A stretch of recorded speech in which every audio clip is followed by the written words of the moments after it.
말씀 에베소서 6장 1절로 3절입니다. 자녀들아, 주 안에서 너희 부모에게 순종하라. 이것이 옳으니라. 내 아버지와 어머니를 공경하라. 이것은 약속이 있는 첫 계명이니 이로써 내가 잘 되고 땅에서 장수하리라. 아멘. 오늘은 특별히 어버이 주일을 맞이해서 부모와 자녀 간의 관계에 대해서 말씀을 나누고자 합니다.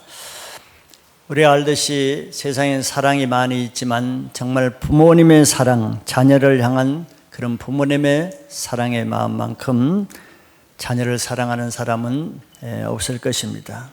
부모는 자기는 부족해도 자녀가 잘 되기를 원하고, 자기는 희생해도 자녀는 고생시키지 않으려는 이런 희생적인 마음을 모든 부모가 가지고 있습니다.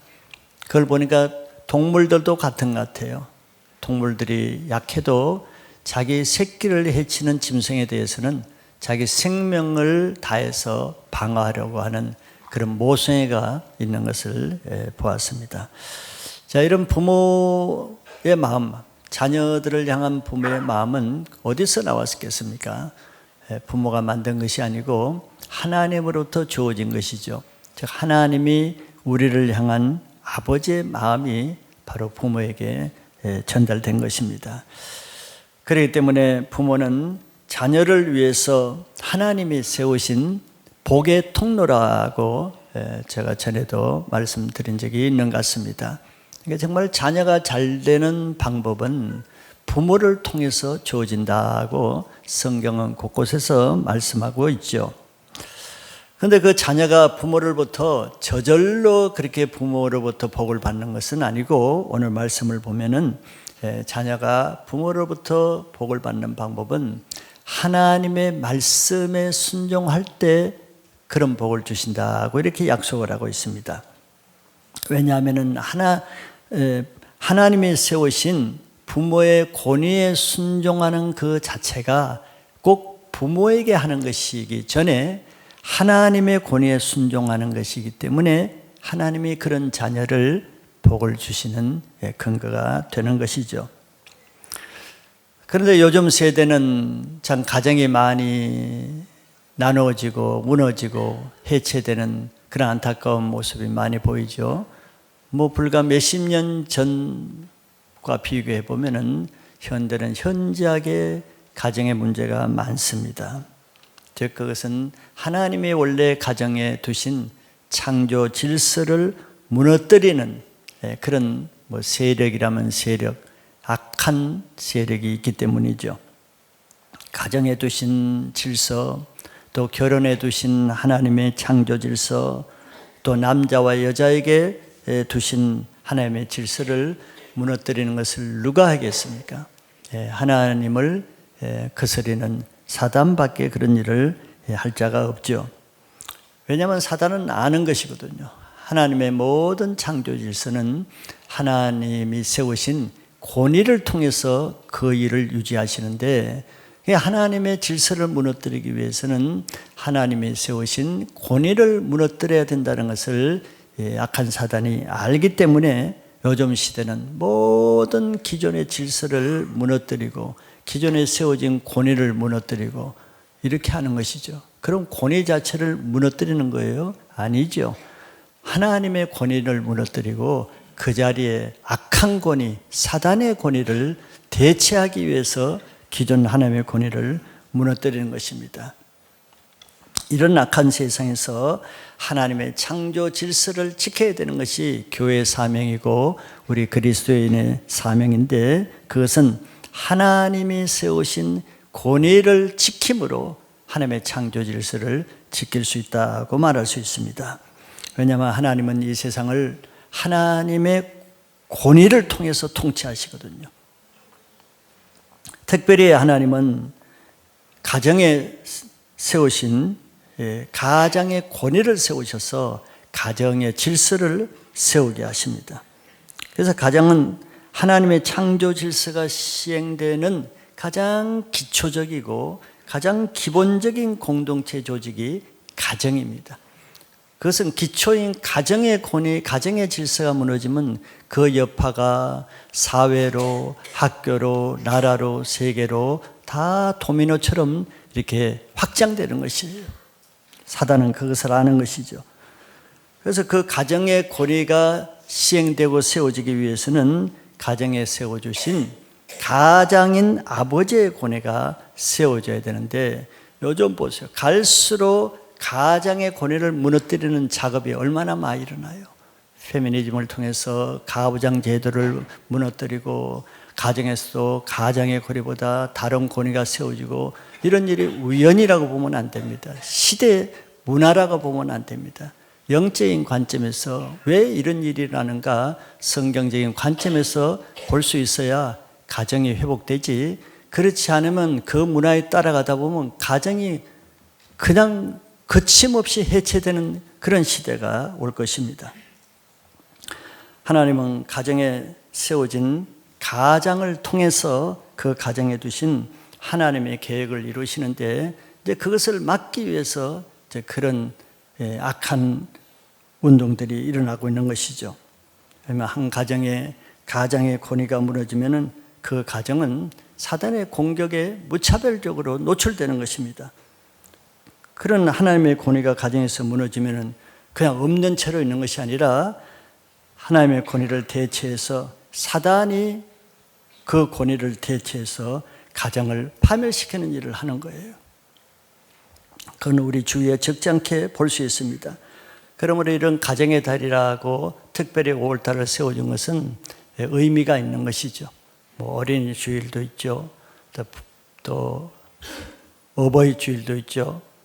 다음 주일에 아마 또 부부 주일도 있고, 이런 여러 특별한 날을 통해서라도 가정을 지키고 가족 관계를 지키는 이런 좋은 달로 여러분들이 활용될 수 있기를 바라겠습니다. 그러므로 하나님께서 가정에 세우신 부모의 권위를 세우고 부모의 권위에 순종하는 것을 통해서 가정이 회복될 수 있다는 것을, 여러분들 그 기준 하나를 잘 붙잡으시면은 가정이 하나님이 붙들어서 하나님의 보호를 받는 행복한 가정이 될 수 있음을 믿으시기 바랍니다. 자, 오늘은 어버이 주일이니까 자녀들에게 하시는 말씀이겠죠. 지난주에는 어린이 주일이었으니까 부모들이 자녀를 어떻게 양육해야 되는가를 보았고, 오늘은 이제 반대로 그럼 자녀들은 부모를 어떻게 대해야 되는가? 그거는 다 똑같습니다. 자녀가 잘 되기 위해서, 부모가 잘 되기 위해서 하나님이 주신 말씀이에요. 자, 오늘은 자녀가 부모에게 어떻게 대함으로 자녀 세대가 복을 받는가 하는 말씀 보겠습니다. 먼저 6장 1절에 보니까 내 부모에게 순종하라, 이런 말씀을 먼저 주십니다. 하나님은 자녀들에게 너희 부모에게 순종하라, 이렇게 뭐 모든 부모에게 순종하라는 거 아니죠. 자녀는 자기 부모에게 순종하라는 거죠. 자기 부모. 자기 부모는 특별하다는 것이에요. 그리고 자기 부모에게 순종해야 되는 이유도 말씀하고 있습니다. 왜 부모에게 순종해야 되는데, 뭐 요즘 세대는 그렇게 질문할 수 있겠죠. 나는 나고 부모는 부모고, 근데 하나님은 그런 질문을 할 것을 아시고 왜 그러냐 하면은 이것이 옳으니라 그랬어요. 한마디로 그렇게 하는 것이 옳다는 거예요. 하나님 앞에 옳은 질서를 세우는 것이기 때문에 그렇게 해야 된다. 간단해요. 그것이 옳기 때문이라. 순종은 위에 있는 권위에 복종하는 것이죠. 뭐 모르는 바가 아닙니다. 자녀가 부모에게 순종해야 되는 이유는 부모는 하나님이 자녀에게 세우신 권위자이기 때문이에요. 우리가 순종한다는 것은 위에 있는 권위에 순종하는 것이잖아요.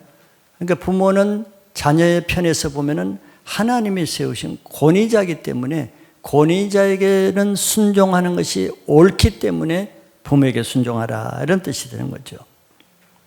왜냐하면은 모든 권위는 하나님부터 나왔기 때문에 부모의 권위에 순종하는 그 자체는 부모라는 사람이 아니라 그 말씀을 하신 그 권위를 세워주신 하나님의 권위에 순종하는 것이 되는 거예요.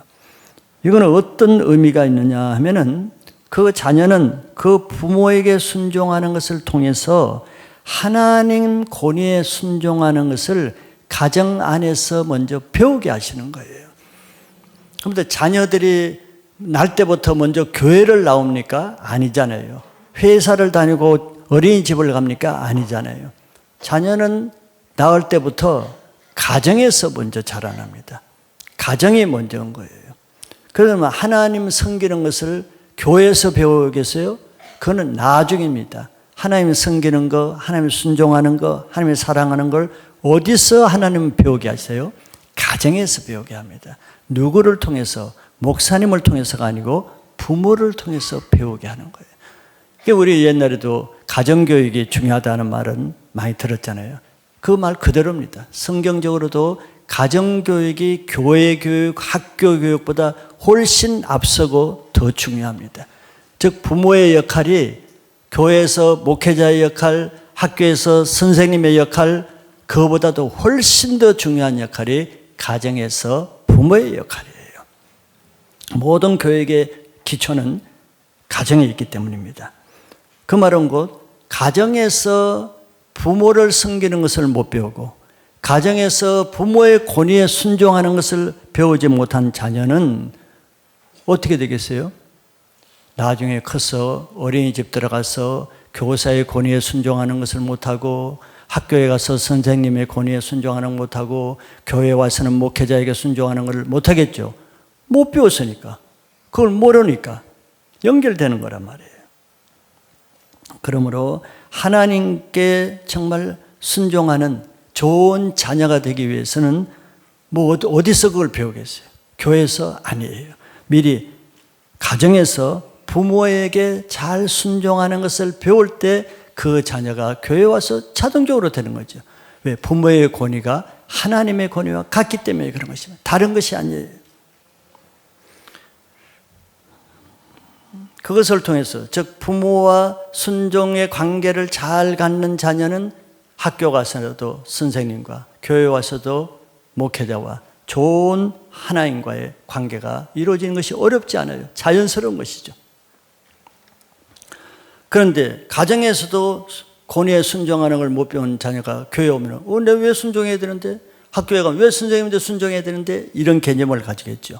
그런 개념을 배운 적이 없으니까. 가정이 그래서 모든 권위에 순종하는 기초라고 한 것이 그겁니다. 그리고 또 자녀는 부모를 통해서 하나님을 섬기는 연습을 가정에서부터 먼저 배우게 하는 거예요. 우리가 성경에서 예수님을 따르기 위해서는 자기를 부인하고 자기 십자가를 지고 나를 따를 것이라 했잖아요. 저 예수님 따르는 거 쉽지 않잖아요. 하나님 따르는 거 쉽지 않지요. 자기를 부인해야 돼요. 자기 십자가를 지지 않고는 예수님을 따를 수 없다 그랬어요. 그걸 그럼 교회에 와서 배워요? 이미 늦습니다. 교회 와서 언제 배워요? 3살 버릇 8가지 하는데 어릴 때 그 마음 태도가 계속 이어지는데 그걸 가정에서 배우게 하는 거예요. 부모를 순종하라. 쉬워요? 쉽지 않지요. 쉬우면 누가 못합니까? 부모에게 순종하라. 부모의 생각과 내 생각이 다르고 부모의 뜻이 내 뜻과 다르고 또 부모도 심지어는 온전치 못하잖아요. 부모의 생각과 일일이 다 다를 수가 있어. 그런데 성경은 순종하라 그러는데 어떻게 해야 돼? 자기를 부인해야 돼. 그럼 나와 다른 생각을 가진 부모를 순종하는 게 쉽지 않기 때문에 자기를 부인하고 심지어는 자기 십자가를 지고 자기 자존심과 자기의 의의를 죽이지 않으면 부모에게 순종할 수 없어요. 그렇게 못하는 자기 고집이 강한 자녀가 부모에게 순종 못하잖아요. 자, 그것을 가정에서 훈련을 받게 하는 거예요. 부모를 통해서 자기를 부인하고 자기와 달라도 순종할 수 있고 자기 생각에 안 맞아도 받아들여야 되고 이래야 부모에게 순종할 수 있잖아요. 자, 그것을 무엇을 위해서 하나님의 가정에서 미리 하게 하겠어요? 그것이 이제 사회에 나가서나 교회 와서 하나님을 섬기고 하나님의 사람을 섬길 때 똑같이 적용되기 때문에 그런 거예요. 이것을 통해서 교회에 오면은 하나님의 말씀을 순종하고 때 쉬워요? 쉽지 않죠. 하나님의 말씀은 이 세상 것과 반대인 게 얼마나 많아요. 이 세상 문화와 가치관과 교육과 하나님의 말씀 순종하려면 틀리는 게 많지요. 자기를 부인해야 돼요. 자기 십자가를 져야 돼요. 그걸 자연스럽게 될 수 있는 것은 가정에서 그것이 자연스럽게 된 자녀는 교회에 와서 자연스럽게 될 수 있잖아요. 하나님을 대하는 것이 부모의 권위를 대하는 것과 같기 때문에. 또 하나님이 하시는 일은 우리가 이해할 수가 없잖아요. 하나님의 큰 뜻을 어떻게 다 이해해야 돼? 그러니까 불신하고 원망하고 불순종하고 하는 것이죠. 그런데 가정에서 부모가 하는 일을 비록 이해가 안 돼도 순종하는 것을 배운 자녀는 교회에 와서 하나님께 그렇게 하는 것이 그렇게 어렵지 않겠죠. 가정교육이 교회 신앙에 그대로 연결되는 것입니다. 반대로 부모를 순종하는 것을 못 배운 자녀는 가정에서만 그러겠어요? 자기가 뜻이 안 맞으면 늘 불순종하고 대적하고 이런 자녀가 가정에서만 그치겠습니까? 그것이 학교에 가면 학교에, 교회에 오면 교회에 그대로 연결되는 것이죠. 그래서 가정교육이 모든 교육의 기초가 된다고 말할 수 있는 것입니다. 그런데 하나님은 권위자를 통해서, 하나님이 세우신 권위자를 통해서 하나님 일을 하시잖아요. 하나님의 대리자를 통해서. 그러니까 가정에서 권위자는 아버지란 말이죠. 그러니까 아버지에게 순종하는 걸 통해서 하나님은 그 자녀에게 두신 계획을 시행하는 겁니다. 그래서 하나님이 나에게, 우리 자녀들에게, 각자에게 두신 하나님의 뜻이 있죠. 이 세상에 태어난 모든 사람은 의미 없이, 계획 없이 하나님이 만드신 분은 아무도 없겠죠. 다 뜻이 있습니다. 즉 사명이 있어요. 그냥 왜 태어나겠어요? 내가 보기에는 부족하고 나는 뭐 하나님이 나 같은 사람 알까? 아니까 창조하셨죠. 그러니까 모든 사람에게는 다 하나님의 계획이 있습니다. 선한 계획이죠. 하나님이 다 쓰시길 원하셔요. 그런데 하나님의 그 사람에게 두신 계획을 쓰시는 방법은 다 달라요. 다 다르잖아요. 그런데 그 중에 하나가 오늘 말씀에 의하면은 하나님은 부모를 통해서 그 사람, 그 자녀에게 두신 뜻을 이룬 일을 많이 하신다는 거예요. 예수님도 뭐 하나님이셨지만서도 이 세상에 내려오실 때는 하나님이 자기 아들 예수님께 두신 뜻이 있잖아요. 사명이 있거든요. 그런데 예수님은 그 뜻을 이루기 위해서 예수님이 막 그 뜻을 이루기 위해서 막 하신 것이 아니란 말이죠. 예수님 자신이. 예수님 말씀했잖아요. 나는 내 스스로 할 수 있는 것이 아무것도 없다 그랬어요. 즉 예수님도 그렇고 우리도 그렇고 우리에게 두신 하나님의 뜻은 내가 이룰 수 있는 게 아니에요. 그는 하나님만이 하셔야만 내게 두신 그 뜻이 이루어질 수 있습니다. 그런데 그걸 하게 하는 방법이 자기를 부인하고 자기 십자가를 지고 하나님 뜻에 순종하는 거예요. 그래서 예수님도 심지어 십자가에 죽는 것까지도 예수님 순종하셨죠. 순종하시니까 예수님께 두신 하나님의 뜻은 무엇이었습니까? 바로 온 인류 죄인을 죄에서 구원하는 것이 최고의 뜻이잖아요. 그 십자가에 죽기까지 순종하시니까 하나님은 그 예수님을 통해서 온 인류 죄인을 구원하시는 예수님에게 두신 하나님의 뜻을 이루신 겁니다. 그게 모델이에요. 하나님이 우리에게 두신 뜻을 어떻게 이루는가 그 모델입니다. 영어로 들으시기 바랍니다. 네. 자기 자신에게 해당되는 거예요. 예수님만 해당되는 것이 아니고. 예를 들면 창세기에 요셉이 나오잖아요. 요셉은 하나님께서 그에게 두신 뜻을 하나님 미리 알려주셨습니다. 꿈을 통해서. 무슨 꿈을 꿨죠? 2번 꿨죠. 한 번은 11 볏집단이 자기 볏집단에게 절하는 꿈을 꿨어요. 놀라운 꿈이죠. 꿈은 자기가 꿀 수 있는 게 아니잖아요. 하나님이 주신 꿈이거든요. 그거는 11 형제들의 자기에게 절한다는 것을 뜻하는 것이죠. 그리고 그 다음에 또 꿈을 꿨는데 해와 달과 11별이 또 자기에게 절하는 꿈을 꿨어요. 이건 이제 형제들뿐만 아니라 해와 달이니까 부모들까지도 자기에게 절하는 이런 꿈을 꾼 거예요. 놀라운 꿈이죠. 그런데 그 요셉의 꿈은 꾸었지만서도 그걸 자기가 이룰 수는 없는 것입니다. 자기가 이룰 수 있겠어요? 어떻게 이뤄요? 자기가 이룰 수는 없는 거예요. 또 자기가 그 꿈이 이루어지는 방법도 알 수가 없어요. 하나님은 어떤 일을 하실 때 합력하여 선을 이루는 방법으로 일하시잖아요. 즉 어떤 퍼즐을 맞추는 식으로 이렇게 일하지 뭐 이게 그걸 것이라 이렇게 일하지 않단 말이에요. 자기가 몰라요. 자, 여러분들도 여기 앉아 계시기까지는 그냥 앉아 계시는 게 아니죠. 우여곡절 이렇게 다 사건을 누굴 통해서 만나서 네가 기쁨의 교회 다닌다 그러더라, 우리 교회 좋으니까 나와보라, 뭐 이런 우여곡절을 통해서 여기 앉아 있는 거예요. 한 가지 사건으로만 된 게 아니란 말이에요. 자, 요셉도 마찬가지예요. 요셉이 2번이나 이런 놀라운 꿈이잖아요. 그걸 자기가 이루려고 그랬다 봐요. 그러면 실망하고 그냥 자기가 지쳐서 그냥 떨어집니다. 그렇게 해서 자기 꿈을 못 이루는 거예요. 그런데 하나님이 주신 그 계획은, 나에게 주신 계획은 하나님만이 이룰 수가 있죠. 하나님만이 이룰 수 있겠어요. 그럼 우리가 해야 될 일은 뭐겠어요? 답은 나오죠. 하나님의 말씀, 하나님의 뜻에 순종하는 것만 우리가 할 수 있는 그밖에 없어요.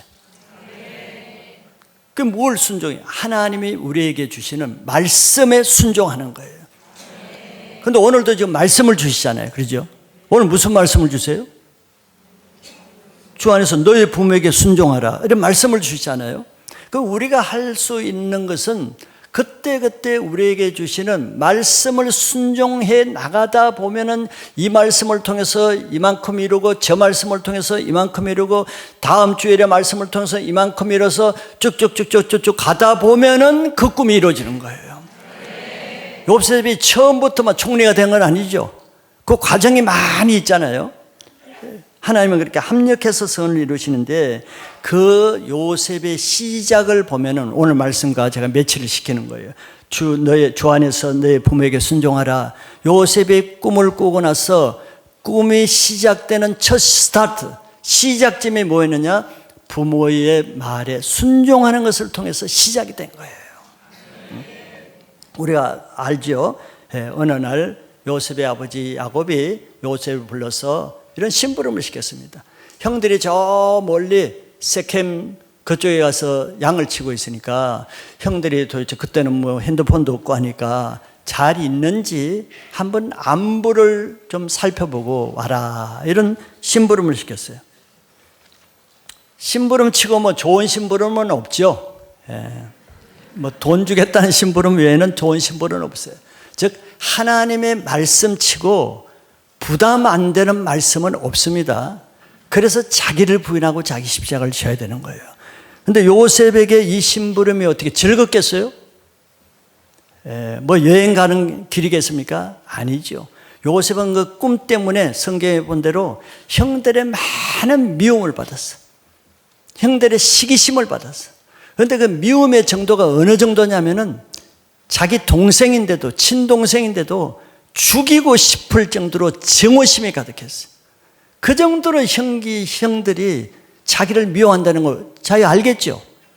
또 맨날 형들이 나쁜 점 고자질 해가지고 더 미운 오리털 같은 이런 존재예요. 그걸 요셉도 안단 말이에요. 형들을 가까이 하는 것이 너무 부담스러운 거예요.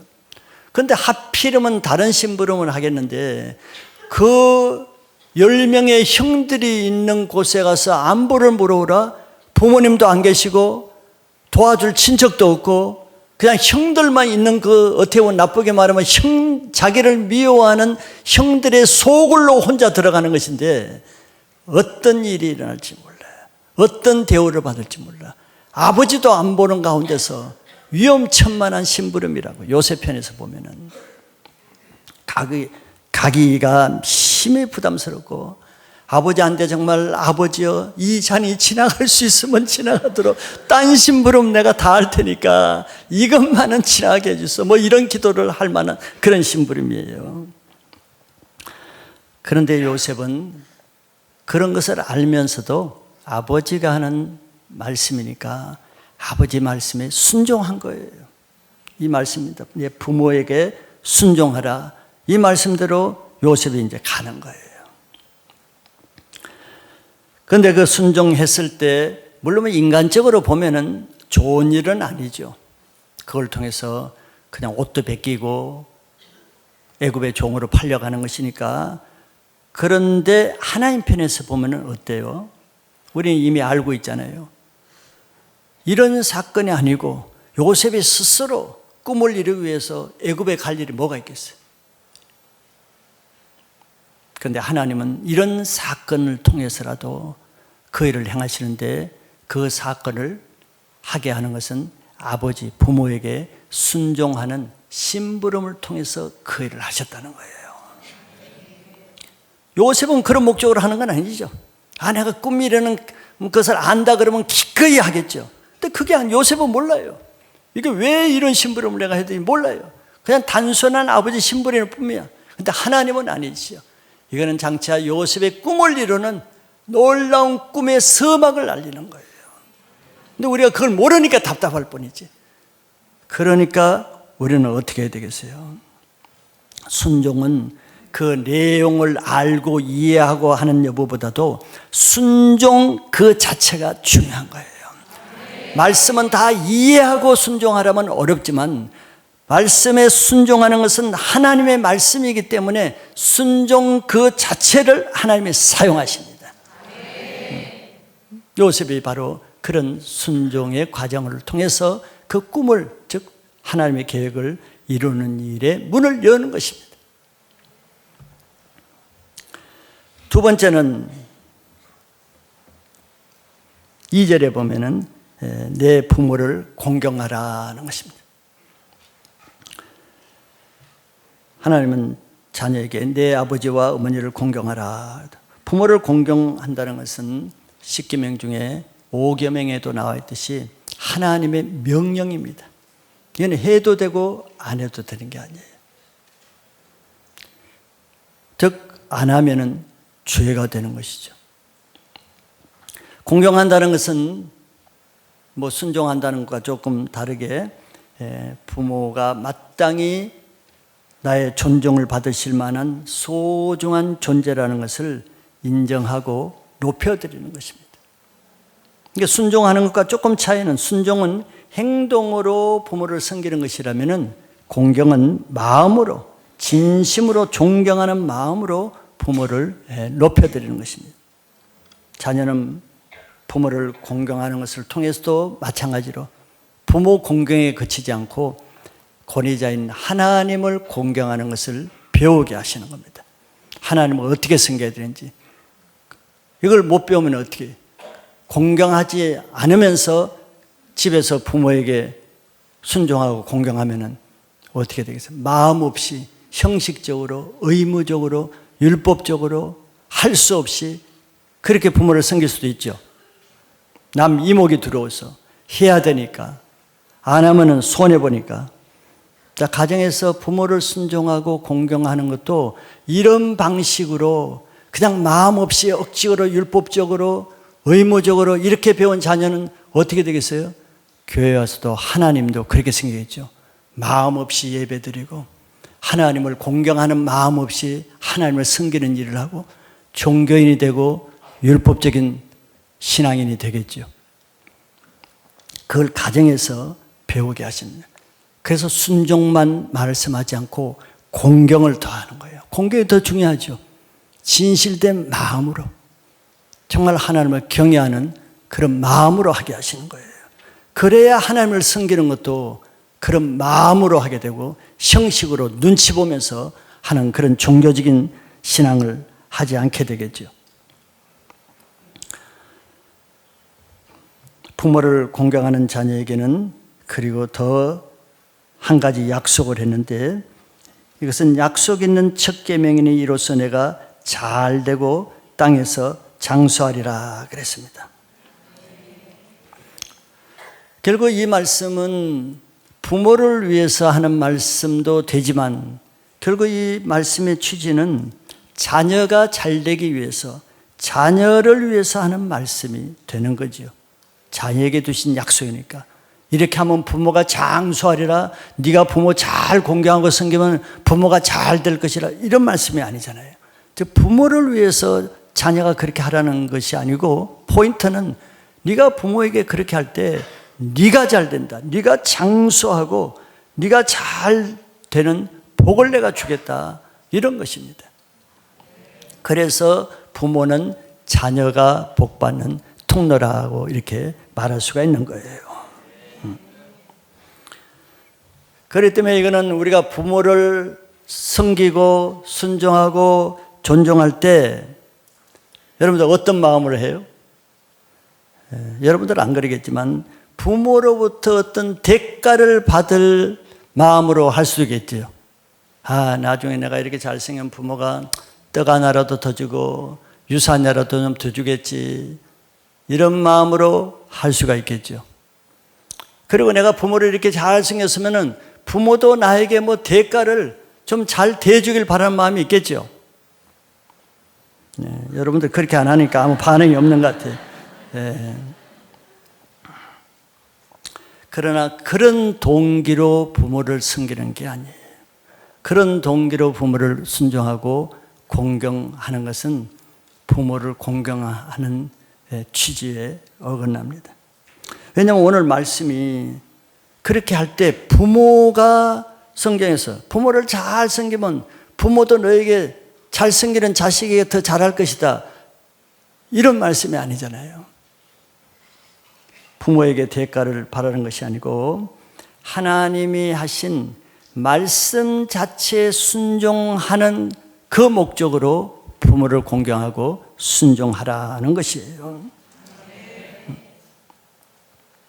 왜냐하면 우리 부모는 자녀가 섬기는 만큼 자녀에게 주고 싶어도 줄 능력이 없죠.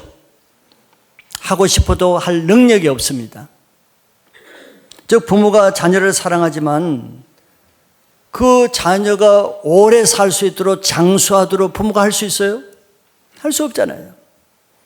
그리고 잘되게 하신다는 복을 주는데 부모가 자녀를 어떻게 잘되게 할 수 있어요?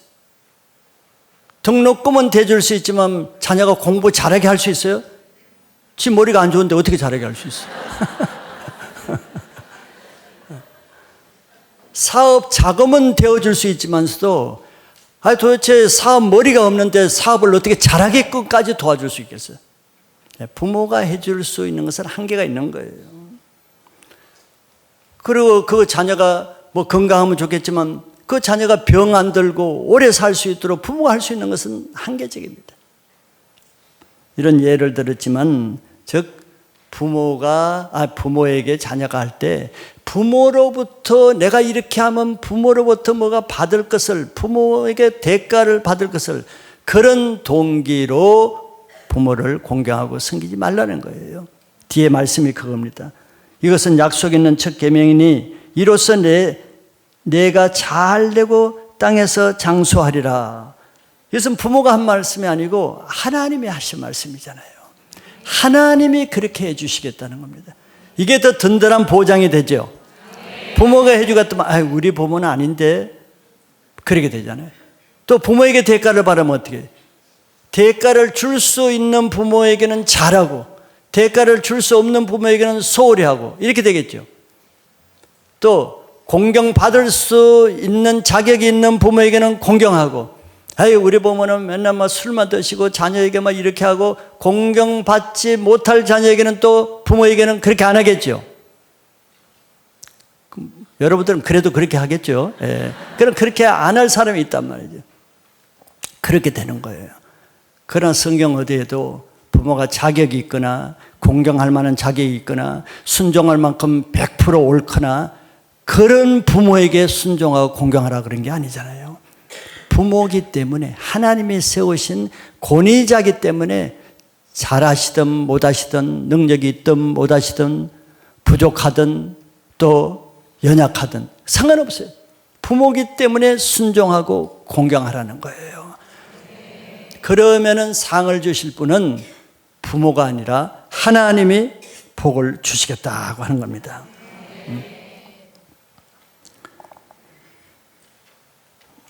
다윗은 우리가 잘 아는 대로 그렇게 뛰어난 그런 어린 시절을 보낸 건 아니죠. 그는 출생도 베들레헴, 그때 당시 베들레헴은 촌동네였습니다. 작은 고리라고 그랬어요. 촌동네에서 그냥 양치는 목동이었습니다. 그것도 8 아들 중에 말째 아들이었어요. 그의 아버지는 위에 형들은 굉장히 인정하고 존중했지만 말째인 다윗은 그냥 심부름만 시키고 허드렛 일만 시켰어요. 그때 당시에 허드렛 일은 그냥 양치는 것입니다. 심지어는 사무엘이 이새의 아들들을 다 제사에 초청했잖아요. 이새의 아들을 초청할 때 당연히 다윗도 가야 되죠. 아들인데. 근데 그 아버지는 위에 형들은 다 데려가고 자기만 집에 남겨놓고 양치는 허드렛 일을 하고 집 지키게 했어요. 그러니까 다윗은 집안에서도 인정받지 못하고 그냥 굳은 일만 맡아 하는 그런 존재였습니다. 그런데도 다윗은 그 아버지에게 순종했잖아요. 제삿날, 제삿날에 다 가고 싶을 거 아니에요. 그러나 아버지가 집에서 남아서 양치라고 할 때 그게 순종해서 양치는 일을 했어요. 속은 상했겠죠. 그렇게 했을 때 하나님은 오히려 그의 제사 자리에 먼저 온 형들은 다 제끼고 사무엘을 통해서 그 마지막 말째 다윗을 불러오게 했습니다. 그리고 그에게 왕의 기름 부으심을 줬어요. 왜? 그가 집에서 아버지의 말씀에 순종해서 아버지가 하라는 일을 했기 때문이죠. 그건 이제 왕이 될 차기 왕이 내정자입니다. 그래도 왕의 기름 부으심을 받고 나서도 그가 형들에게 내 왕 될 것이니까 나한테 잘해라 이게 아니고 여전히 집에서 똑같은 일을 했어요. 양치는 일, 허드렛 일. 대우를 받지 못했습니다. 그때 아버지 이새가 또 심부름을 시켜요. 형들이 전쟁에 나가 있는데 그 형들의 안부를 보러 오기 위해서 떡과 먹을 것과 치즈를 싸가지고 전쟁터에 있는 형들을 나가보라고 했어요. 그때도 아버지의 말씀에 순종해서 전쟁터에 나갔습니다. 똑같은 거예요. 다윗은 단지 아버지의 심부름에 순종해서 나간 것뿐이죠. 그런데 하나님은 또 다른 차원이죠. 하나님 부모에게 순종하는 그 심부름을 통해서 하나님이 다윗에게 주신 그 하나님의 계획을 이루는 수단으로 그 아버지께 순종하는 그 심부름을 사용하는 겁니다. 요셉과 똑같은 거예요. 근데 다윗은 모르지. 이제 나 아마 이 심부름 하면은 나 왕이 될 거야. 전혀 생각 없어요. 전혀 그런 생각 없어요. 무엇이 될지도 몰라요. 그냥 심부름에 순종해서 간 거예요.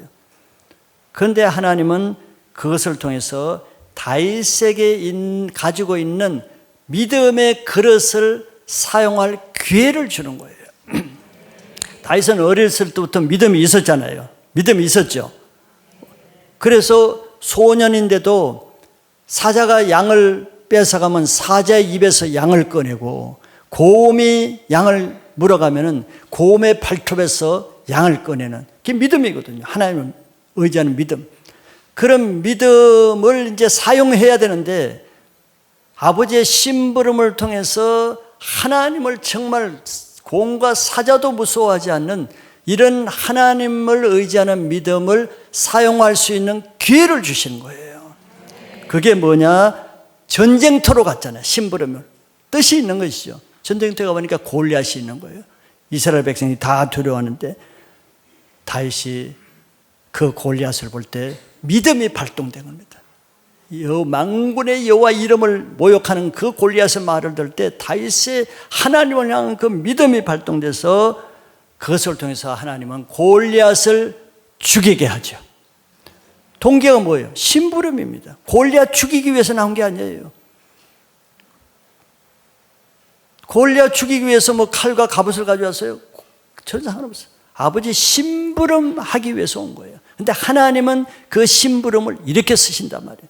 그래서 일약 영웅이 됐죠. 그것을 통해서 왕으로 나가는 길을 열어주는 기회가 된 거예요. 이게 하나님의 합력하여 선을 이루는 방법입니다. 우리는 그냥 그거 없이 처음부터 뭐 왕이 될 것만 늘 꿈꾸고 있죠. 그 왕이 되기까지 그 징검다리 다리에 그 과정이 많이 있는 거예요. 그런데 그 스타트가 바로 아버지의 심부름이었어요. 순종하는 것을 통해서 하나님은 그 길을 열어주는 겁니다. 이것이 다윗이 계획한 것도 아니고 다윗이 한 것은 아무것도 없고 하나님이 계획한 거예요. 그런데 하나님은 그냥 하지 않고 부모에게 순종하는 것을 사용하신 것이죠. 그 이후 하나님은 다윗이 수많은 전쟁을 했잖아요. 전쟁하면은 사람들이 많이 죽잖아요. 다윗도 뭐 안 죽이라는 보장이 있어요. 그 많은 전쟁 중에서도 심지어는 골리앗 앞에서도 다윗은 전쟁에 죽지 않고 전쟁을 수백 번 했는데도 다 살아남게 했죠. 아니면 전쟁에서 죽을 수도 있는데 하나님이 생명을 지키는 장수의 복을 주셨죠.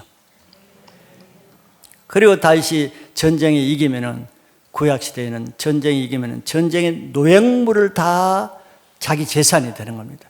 이게 전쟁을 많이 이겼으니까 노획물이 얼마나 많았겠어요. 다윗이 거부가 된 거예요. 자기 힘으로 된 게 아니고 전쟁의 이김으로.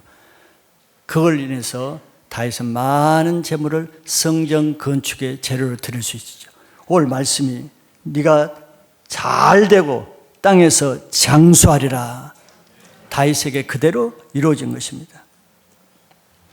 자, 다윗이 왕이 되는데 아버지 이새가 다윗에게 해준 거 아무것도 없습니다. 물론 뭐 낳아주시고 길러주신 것은 있죠. 그러나 다윗이 왕이 되는, 다윗이 하나님이 주신 계획대로 왕이 되는데 아버지가 해준 거 아무것도 없어요. 무슨 말이냐?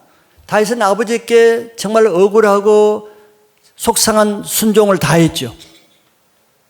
제삿날에도 집에서 양치는 일도 하고 형들의 심부름도 도맡아 하고.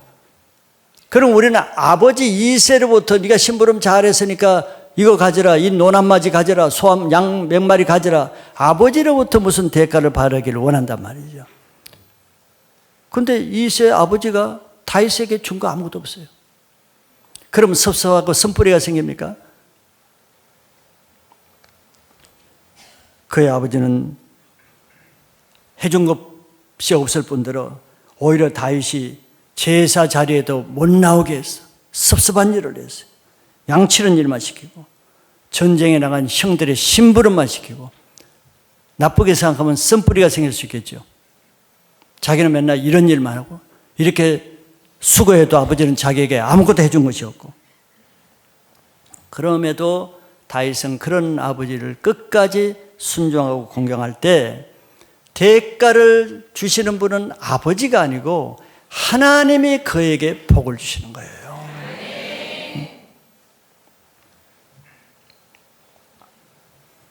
어떤 자녀들은, 여러분들은 아무도 그렇게 안 하겠지만 이런 말을 하죠. 뭐 섭섭한 일이 있으면. 또 어떤 딸들은 시집 가면서, 결혼하면서 부모님이 내게 해준 게 뭔데? 이런 말을 하죠.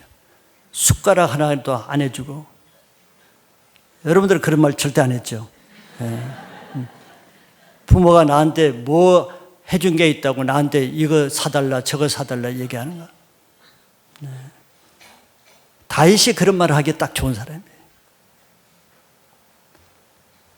그런 사람은 그런 말을 할 때 그러면은 자기는 부모에게 얼마나 순종하고 공경했는가, 그것도 한번 생각해 봐야 되는 거예요. 오늘 말씀이 그거예요. 자기는 말씀대로 그러면 부모에게 얼마나 했는가. 근데 그걸 또 생각해야 공평하죠. 자기에게 해주는 것은 성경대로는 부모가 아닙니다. 부모에게 대가를 바랄 이유 아무것도 없어요. 그는 당연한 부모에게 대한 내가 해야 될 것을 했을 뿐이에요. 대가를 요구할 대상이 아니에요. 마땅히 하나님의 말씀대로 했을 뿐이에요. 그럼 우리가 바라야 될 것은 바로 하나님이 나에게 복 주실 그것을 바라면 되는 거예요. 이렇게 부모를 공경하라는 하나님의 말씀에 순종할 때 다윗에게도 요셉에게도 하나님이 그의 자녀에게 복을 주시는 분은 하나님이시지 부모가 잘해줘서 그 자녀가 잘된 게 아니에요. 그래서 하나님은 우리에게 두신 부모를 통해서 순종이라는 도구를 통해서 우리에게 두신 하나님의 계획을 이루시는데 그렇기 때문에 부모는 평생 나와 관계를 끊을 수가 없습니다. 하나님이 쓰시는 도구요 대상이기 때문에. 그래서 부모를 통해서 하나님의 복을 받는 자녀가 되시기 바랍니다. 마지막 세 번째는 부모를 순종하는 방법에 대해서 말씀하고 있습니다. 6장 1절에 자녀들아 주 안에서 너희 부모에게 순종하라. 이것이 옳으니라 그랬죠. 이게 주 안에서라는 말씀을 하고 있습니다. 부모에게 순종하는 것을 주님의 뜻에 맞게 주님의 뜻 안에서 하라는 말씀이죠. 부모라는 사람에게 순종하기 전에 먼저 그 말씀을 주신 주님께 순종해야 되기 때문에 그런 거예요. 부모가 말씀하셔서 우리가 부모에게 순종하는 게 아니잖아요. 하나님이 우리에게 말씀하셔서 부모에게 순종하는 것이라면은 우리는 부모에게 순종하기 이전에 먼저 그 말씀을 하신 하나님의 권위에 먼저 순종이 우선이라는 겁니다. 이것이 주 안에서라는 뜻이에요. 부모의 권위가 하나님으로부터 나온 것이기 때문에 부모의 권위가 하나님의 권위를 넘어설 수가 없어요. 하나님의 말씀을 거스르면서까지 부모를 순종하는 것은 합당치 않다는 것이죠. 예를 들면은 부모가 자녀에게 우상을 섬기라, 제사를 지내라, 하나님의 거만한 일을 하게 할 수도 있죠. 부모가 믿지 않거나 또 부모가 하나님을 거역하거나 이런 부모는 그럴 수가 있잖아요. 그럴 경우는 우리가 부모에게 순종하지만 하나님의 권위가 먼저라는 것이에요. 하나님의 말씀을 거스르는 그것에 순종할 수는 없죠. 그 부모 이전에 먼저 우상을 섬기지 말라고 하신 하나님의 말씀에 순종해야 되기 때문에 그렇습니다. 자, 이와 같이 우리 자녀에게 있어서 부모와의 관계는 매우 중요한 관계예요. 자녀가 부모를 어떻게 대하는가에 따라서 자기의 장래 인생이 좌우되는 일이 생기기 때문에 잘 되기도 하고 또 그렇지 않기도 하고. 그러므로 자녀가 잘 되기 원한다면은 자기가 물론 노력해서 자수성가할 수도 있겠죠. 그건 한계가 있습니다. 자녀가 잘 되는 방법은 오늘 말씀대로 하면은 부모에게 순종하고 공경하는 자녀가 되는 것이 땅에서 장수하고 잘 되는 방법이라고 말해요. 요즘 부모 세대는 시대가 많이 달랐죠. 좋게 달라지면 좋겠는데 꼭 그런 것만은 아니에요. 지금 아이도 많이 낳지 않고 하나 낳아도 하나 아니면 둘 이렇게 낳다 보니까 자녀가 소중한 그런 위치를 차지하게 되죠. 물론 인간적으로는 자녀를 사랑하고 아껴야 되지만서도 그 자녀가 우상이 되는 그런 일도 없지 않아 있습니다. 그래서 오히려 가정에서 부모의 권위가 자녀에게 종속되는 현상이 일어나요. 그걸 부모가 자녀를 사랑한다는 사랑으로 합리화할 수 있지만 말씀과는 아니죠. 가정이 하나님의 권위 안에서, 부모의 권위 안에서 자녀가 자라야 되는데 부모의 권위가 무너지면 자녀가 왕이 되어서 자녀 주도적인, 자녀 중심적인 가정이 되죠. 부모가 자녀가 원하는 것에 자녀의 뜻에 순종하는 부모가 되어버려요. 자녀의 뜻에 따라가는 현상이 일어나죠. 그럼 그 자녀가 뭐를 배우겠어요? 하나님이 세우신 권위를 배우겠어요? 부모에게 순종하는 순종을 배우겠어요? 자기 고집도 끝까지 되는 자기 부인과 자기 십자가를 배우겠어요? 아무것도 배울 수 없어요. 자기 주장과 자기 고집과 교만과 그냥 이런 것만 키우게 되겠죠.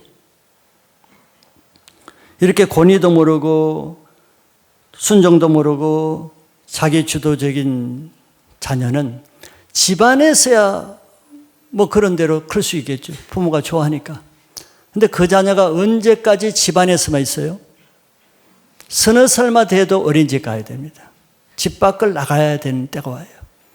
유치원도 가야 되고 학교도 가야 되고 주일학교도 와야 되고 교회도 나가야 되고 크면은 세상에 직장 생활도 해야 돼요. 자, 거기는 자기 가정과 다르죠. 거기에서 자기 주도적으로 살 수 있어요? 집에서 하는 것처럼? 그렇다면 문제가 안 되겠지만 세상은 다르잖아요. 어린이집만 가도 달라집니다. 그런 자녀는 밖에 나가면은 이제 교회에서는 하나님 말씀 권위에 순종하지 못하고 영적 리더의 권위에 부딪히게 되겠죠. 그 고집이 어디 가겠어요? 집에서는 자기 하고 싶은 대로 다 했는데 제지가 되겠어요? 학교에 가면 교사의 권위에 충돌하고 친구들과의 관계에서 어려움을 겪고 사회에 나가서는 상사의 권위와 대립하는 가는 곳마다 충돌하고 적응하기 어려운 부적응자가 되겠죠. 가정 밖의 세상은 가정 안에와 다릅니다. 그걸 생각을 못하는 거죠. 그런 자녀는 세상에 대한 불만이 가득하죠. 왜 우리 집 우리 엄마 아빠는 자기를 다 받아주는데 왜 우리 선생님은, 우리 목회자는, 왜 우리 상사는 왜 이런 거야? 세상은 잘못됐다. 반항적이 되고 그래도 안 되면은 세상 도피적이 되겠죠. 그러니까 하나님의 권위가 없어지면은 사단의 권위가 그것을 차지하게 되는 거예요. 악한 권위가. 자, 이런 자녀의 문제는 가정 안에서부터 시작되는 겁니다. 나중에 그거 바꾸기는 몇 배 더 어렵다는 걸 우리가 알 거예요. 가정 안에서부터 처음부터 부모를 통해서 하나님의 사랑도 배우지만 하나님의 권위도 배우고 권위에 순종하는 것도 배우고 순종하기 위해서 자기 고집도 끊고 자기 생각도 내려놓고 자기도 양보를 하고 자기도 낮아서 섬기는 것도 배우고 이걸 가정 안에서 배운 자녀는 유치원을 가든 학교를 가든 교회를 오든 직장을 가든 그대로 옮겨가는 거예요. 적응하는데 어려움이 없어요. 그렇지 않으면 유치원 가도 부딪히고 학교 와서 부딪히면 부모가 어떻게 생각해요? 학교가 문제고 유치원이 문제고 교사가 문제고 교회가 문제고 다 그렇게 하죠. 눈이 달라진 거예요. 왜 우리 아이를 힘들게 하느냐는 거죠. 부모가 그런 관점으로 자녀를 키우니까 자녀가 그렇게 된다고 말할 수 있는 거예요. 그렇기 때문에 부모부터 이런 성경적인 말씀에 기초한 부모관, 자녀관이 있어야 자녀를 바르게 키울 수 있지. 부모 자체가 잘못된 가정을 가지고 있는데 자녀를 어떻게 키우겠어요? 그래서 오늘 말씀은 자녀가 잘 되는 말씀입니다. 부모가 잘 되는 것보다 자기 자녀, 또 여러분들이 자녀일 수도 있고 부모일 수도 있겠죠. 내가 자녀라면 내가 잘 되는 방법은 부모를 대하는데 말씀과의 관계에서 부모를 대해야 되고 또 여러분들이 부모라면 자기 자녀를 정말 잘 되기 원한다면 부모의 관계에서 자기 자녀가 자기 자신에게, 부모인 자기에게 순종하고 공경하기 위해서 자기를 부인하고 자기 십자가를 지고 자기를 내려놓고 섬기고 이런 자녀로 키워야지, 집에서 귀하다고 해서 그래 키우면 밖에 나가서 더 큰 고통을 겪게 된다는 것은 다 우리가 경험하는 바잖아요. 학교나 어디나 사회 가면은 아이 문제가 아니고 다 부모 문제입니다. 부모의 가치관이 너무 틀렸기 때문에 어려운 거예요. 교사도 그 자녀를 키울 수가 없어. 부모의 관점이 다르기 때문에. 그래서 좋은 부모를 통해서 좋은 자녀가 양육된다는 것을 아시면은 그 자녀를 말씀대로 양육하는 부모와 자녀 관계가 되시기를 축복합니다.